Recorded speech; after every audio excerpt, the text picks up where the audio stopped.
நன்றாக வெங்காயத்தை நறுக்கவும். அடுத்ததாக கொத்தமல்லியை பொடிசாக நறுக்கவும். கேரட்டை தடிசாக நறுக்கவும். இதுக்கப்புறமாக உருளைக்கிழங்கை குண்டாக தோலை உரிக்கவும். இதுக்கப்புறமாக புதினாய் எடுத்து புதினா இலையை கிள்ளவும். தக்காளியை சரி பாதியாக நீளமாக நறுக்கவும். அப்புறமாக இஞ்சி பூண்டை பேஸ்டாக அரைத்து கொள்ளவும். பாத்திரத்தில் எண்ணெயை முதலாவது ஊற்றவும். வழிச்சு ஊற்றவும். பட்டை கிராம்பு ஏலக்காய் எல்லாத்தையும் எடுத்து அதில் கொஞ்சமாக எண்ணெயில் போட்டு வறுத்து கொள்ளவும்.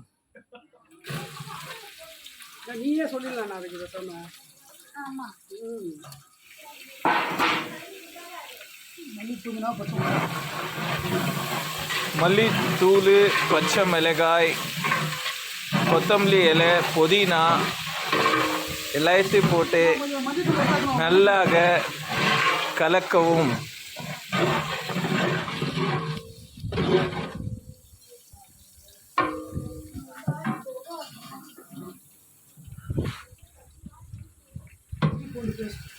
இஞ்சி பூண்டு பேஸ்ட்டு அரைச்சி வச்சதை போடவும். மிளகாத்தூளை போடவும். தக்காளியை போடவும். பட்டாணியை போடவும்.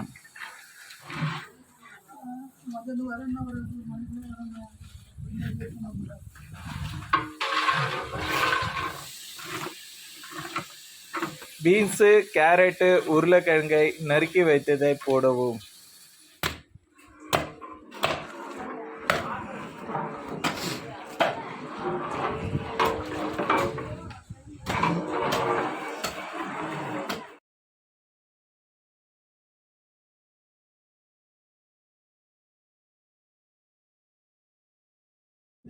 இப்போது மீன் மேக்கர் இல்லாட்டி சோயா பீன்ஸ் போடவும்.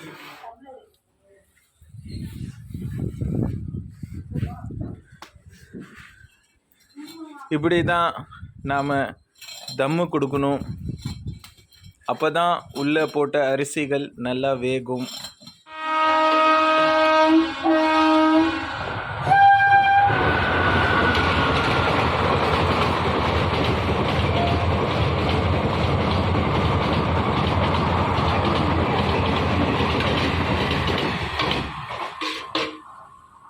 இப்பொழுது நம்மளோட பிரிஞ்சு சாதம் ரெடி ஆகி உள்ளது. கர்த்தர் நம்மளுடைய சமைத்த உணவுகளை ஆசீர்வதிப்பாராக.